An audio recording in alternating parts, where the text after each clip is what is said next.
आपल्या गावात पण BSNLचा टावर आहे. आजच जाऊन मला कळालं भाऊ. आणि जेव्हा टावरकडे बघतो तर काही वेगळंच वाटत होतं. म्हटलं टावर तर कधी चालूच नाही. सकाळी सकाळी गाडीकडे जाऊन बघतो गाडीचं शॉपक झालेलं होतं बँड. कारण की काय झालेलं त्याला पण माहित नव्हतं. म्हटलं चला आता गावात जाऊन पहिले चेक करावं लागेल. त्याआधी गाडीवरती पाणी वगैरे मारून आणली गाडी गावात.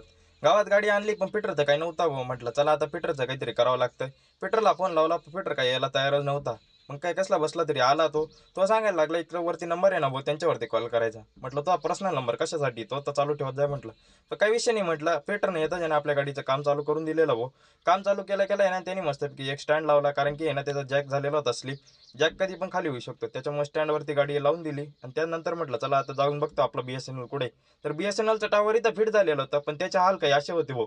कारण की इतके जुने हाल विचारूच नका. आणि गाडीचा जेव्हा शॉपक खोलून बघितला ना शॉपक तर डायरेक्ट अर्धा तुटलेला आणि त्याचे शेरे डायरेक्ट बाहेर निघालेले. म्हटलं काही विषयच नाही आता. आता याचं काहीतरी करावं लागतंय म्हटलं. त्याआधी ना पप्पा ते मोटरसायकल घेऊन आले. मोटरसायकलचं बघतं काय मोटरसायकलचे ब्रेक पॅड गेलेले. म्हटलं चला आता हे पण क्लिअर करावं लागतं.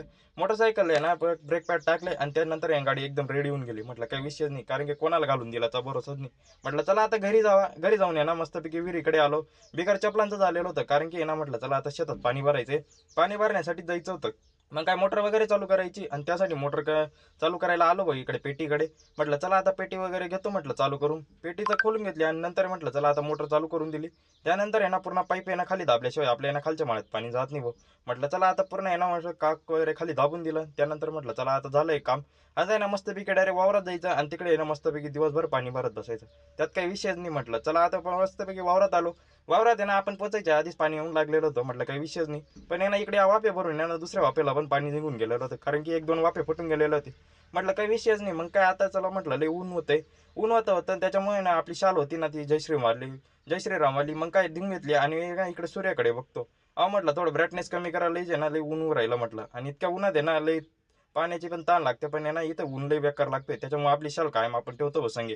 मस्तपैकी पाणी भरायला सुरुवात करून दिलेली पण ऊन इतकं ना म्हटलं चला आता पहिले ना घरी जाऊ मस्तपैकी थोडंसं पाणी वगैरे पितो आणि चहा वगैरे पिऊन येणार परत येतो भाऊ.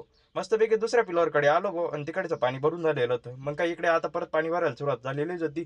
मग इकडे ना एक कॉक फिरून दिला आणि ना दुसऱ्या याच्या ठिकाणी लगेच इकडे पिलर खोलून घेतला. आता कॉक का बरं फिरवला होता कारण की ना इतका हाय प्रेशर नाही ना इकडे ना हा पाईपच लागणार आहे मायाने. म्हटलं चला आता या येतं बसून घेतलं परत आहे ना म्हटलं कॉक वगैरे फिट करून घेतो. कॉक बंद केला.